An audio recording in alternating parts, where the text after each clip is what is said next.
Assalamualaikum SD 3 Mangrove. Kembali lagi dengan Bu Risa di pelajaran ilmu pengetahuan alam. Hari ini kita akan belajar tentang hubungan sifat bahan dan kegunaannya. Sifat bahan dan kegunaannya. Apa akan sama dengan materi kemarin tentang benda cair, gas, dan padat? Yuk, kita belajar bersama untuk tahu terkait hubungan sifat bahan dan kegunaannya. Sekarang coba lihat di sekitar teman-teman. Banyak sekali benda ya. Benda-benda yang ada di sekitar teman-teman memiliki sifat yang berbeda-beda.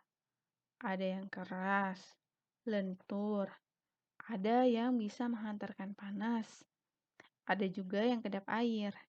Ternyata benda-benda di sekitar kita tidak terbuat dari unsur yang sama loh.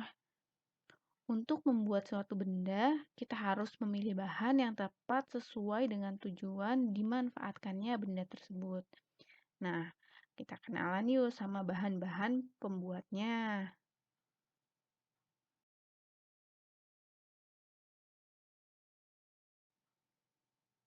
Bahan yang pertama adalah logam. Sifat logam antara lain berbentuk padat. Logam itu keras, kuat, dan tidak lentur. Logam tidak menyerap air dan tidak mudah terbakar api. Logam itu adalah penghantar panas dan listrik yang baik. Logam dapat ditempa atau mudah dibentuk. Dan ada beberapa logam yang tidak mudah berkarat seperti nikel, krom, dan stainless steel.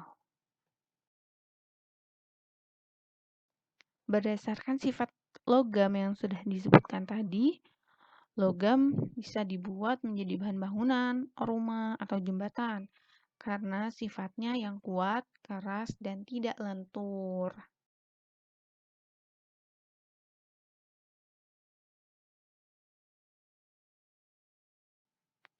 Logam juga bisa dibuat menjadi peralatan pertanian seperti cangkul, sabit, atau garpu karena sifatnya yang kuat, keras, dan mudah dibentuk.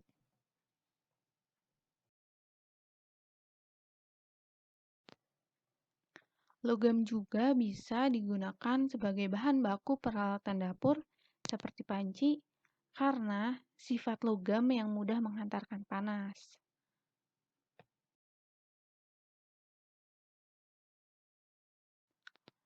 Bahan selanjutnya adalah plastik. Plastik memiliki sifat tidak tembus air, mudah dibentuk dan dicetak, ringan, tidak mudah pecah, mudah terbakar, lentur, tembus pandang, dan isolator panas dan listrik.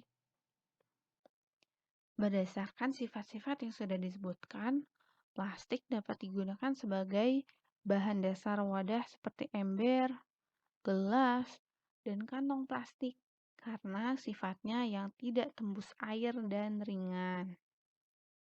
Plastik juga bisa untuk membuat payung dan jas hujan karena sifatnya yang tidak tembus air.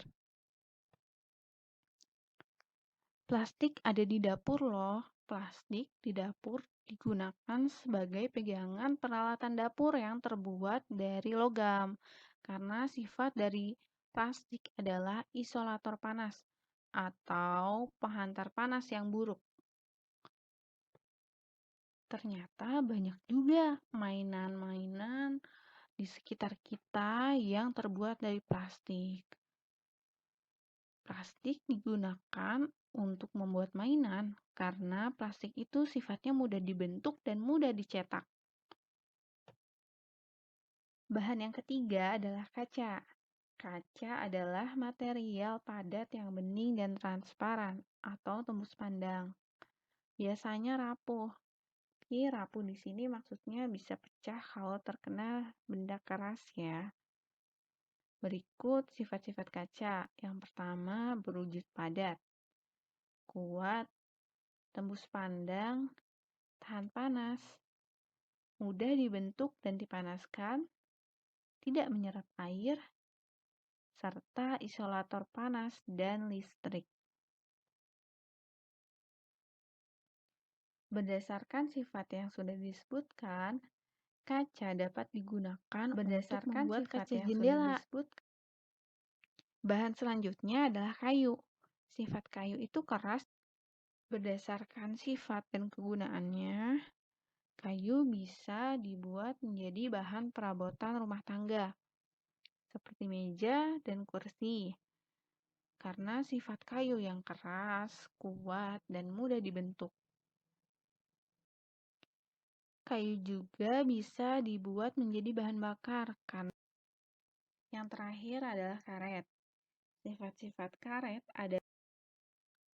Berdasarkan sifatnya, karet bisa digunakan sebagai bahan pembuat ban dan balon. Berdasarkan sifatnya, karet bisa digunakan sebagai bahan pembuat ban dan balon. Berdasarkan sifatnya, karet bisa digunakan sebagai bahan.